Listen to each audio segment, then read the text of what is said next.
Welcome to the third episode in the series on Cybis Porcelain. During the earliest years of the studio, transformation was a common occurrence. Style, material, and content were continuously changing and evolving. However, the greatest transformation took place when Boleslaw separated from the Corday firm and formed a new corporation as the Cybis Studio in 1953. After many years of successful production with the Corday line, the existing line had run its course, and this was reflected in declining sales. The attempt to unionize by employees nearly drove the company out of business, and the future didn't look promising. Realizing it was time for another transformation, Boleslaw made a pivotal change in which he would have full ownership of the new company and would introduce a new line of products. Still suffering the repercussions of bad health, debilitating depression, and near financial ruin due to the Union blockade, a plan was devised which would allow the new studio to quickly introduce easy-to-produce decorative ware. The immediate goal was to turn a profit launching a new line with a distinctive look. This reinvention would not be the last major change for the studio, but it would bring stability and the desperately needed cash flow that gave enough breathing room where they could start planning for the future and not just for tomorrow. This new beginning was recognized and remembered by incorporating the symbol of the Phoenix Rising in later Cybis logos. The earliest Cybis items were glazed sculptures. Some birds and animals were released, but the majority of the production was religious in nature, designed for a market hungry for Christian decorative items. Some items sold quite well, while other items were not as popular and had minimal production runs. All of the first introductions in the Cybis line were made from commercially produced molds, predominantly provided by two companies in the Trenton, New Jersey area. They were the Atlantic Mold Company and Holland Mold Company. These molds were marked with the mold maker's logo in bas-relief so that an incised mark would display on any item cast from the mold. In the studio's rush to produce new goods to generate income, the removal of these mold marks was often done in haste or not at all and can be clearly seen on items marked with the Cybis logo. The early pieces were cast in china and decorated with accents reminiscent of the Corday style, using applied roses and lace. Because the initial Cybis pieces were introduced during the last stages of Corday production, the two lines were being produced in tandem, and periodically mistakes have been found. Corday pieces exist with Cybis logos, and a few Cybis designs have been found marked Corday. In a few rare instances, there have been items that have both the Cybis and Corday marks. Only the most knowledgeable collectors have studied the two lines in detail enough to recognize these anomalies. As Boleslaw faced the monumental challenge of relaunching the business and turning a profit, little thought was given to documenting the articles produced for sale for later historical accounts. Complicating any effort at a later date to chronicle early works, in 1970, a fire broke out in an office where the few records that did exist were destroyed. Records that could have assisted in documenting the earliest pieces were lost. Vague memories of longtime employees, an occasional price list or brochure, and the actual porcelains themselves were all that was left to bear witness of the company's beginning. The recent closure in 2019 of the Norman Avenue facility and its liquidation is believed to have brought about the disposal of all remaining records not lost in the 1970 fire. A few items do exist which are beneficial in reconstructing a list of the basic line of products offered early on. The items available at this time are a 1963 price list, a one-page reference list of older sculptures in the back of the 1973 catalog, and the online records of internet sales showing pictures of older Cybis items. The partial list from the 1973 catalog was compiled from memory by the studio staff and management. Fortunately, authentic items and information regularly surface that assist in assembling valuable facts that help in reconstructing the original line of products. Looking at the 1973 listing of older Cybis sculptures, there are several things that we can learn. Here's what it says. In the early years, no formal records were kept, and many of the sculptures from the Cybis studio were individual. All were signed.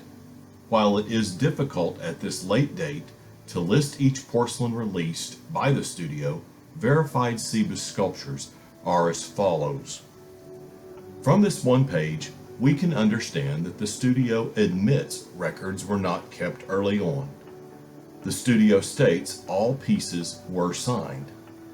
In viewing the list, the largest category of early items was the religious collection. Another important item to note is that works by other artists were introduced through the studio from its inception. This topic will be addressed in a separate video as it is highly compelling. An important fact to note is that Cybis, like Corday, assigned a design or model number to each item produced.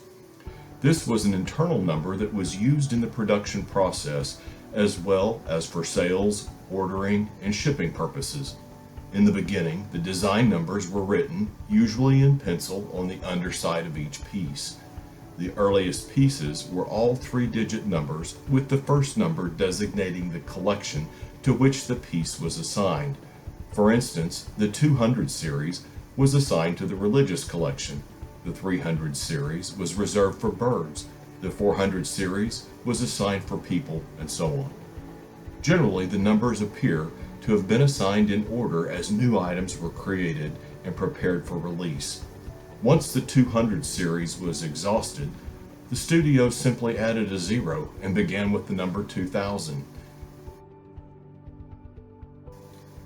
Pieces introduced in the mid-1950s and later have 4-digit design numbers. As items are found that have not been previously noted in the studio's publications, the age and approximate timing of the item's release can be determined based on the design number. For instance, design number 213, a 7-inch tall Madonna bust on a pedestal, was produced earlier than number 293, issued for a larger Madonna on a low base. While no records survive detailing the title, design number, size, or description of the piece, efforts are ongoing to catalog the line today, strictly based on the design numbers found on surviving pieces. To date, well over 100 sculptures have been identified. Many of these pieces were originally released in the Corday style with lace and roses, and later redesigned with less adornment and eventually released again with no adornment whatsoever. It is possible to find that same mold produced with several variations in decoration and color. Often, a redesigned item got a new design number. Therefore, one mold could have 2 or more design numbers that apply depending on how many times it was redesigned. Obviously, the lower the number, the older the piece when comparing variations. As noted in the 1973 catalog, all Cybis items were marked. At first, this seemed to be an inaccurate statement, as many pieces have turned up unmarked. Often, examination under a bright light while tilting the piece back and forth will reveal a mark. It is believed that marks were applied after the piece was fired, so fading over time may explain why some marks are barely visible. Could be possible. Some have washed off if the piece was cleaned inappropriately. Others may have simply been stamped on very lightly without much ink on the stamp. Yet there are still others that have no mark. An explanation for that is the studio's use of stickers. Some items with a mixed media composition made them difficult to mark. Wood was used for bases, halos, and the crosses of crucifixes. Often dark in color, a stamp could not be seen if applied, therefore the adhesive sticker was used. Pieces exist with the stickers intact that not only display the logo, but also have the design number written on the sticker. Sticker residue can be seen on many items presumed to be unmarked pieces. The pieces shown on the following slides were designed as religious wear and were used as such by the consumers that purchased them. Nativities were set out at Christmas and packed away year over year. Prayer plaques, Madonnas, figures of saints, busts, and statues of Christ, and crucifixes were all treated as household items. As a result, many became damaged over time, resulting in the items being discarded. While a few pieces have survived in mint condition, the overwhelming majority that turn up have at least some damage. Given the average age is 65 years old, and that these pieces were sold as decorative items and not works of art like the later Cybis sculptures, any piece found in any condition is of value in chronicling the studio's work. The following pieces are all from my private collection and are the largest assembled group of 1950 Cybis items from a single collection available for viewing online. While incomplete, these items are a good representation of the line Cybis offered for sale from 1953 to 1959.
Thank you for watching, and I hope you've enjoyed this presentation of Cybis Porcelain's Phoenix Rising.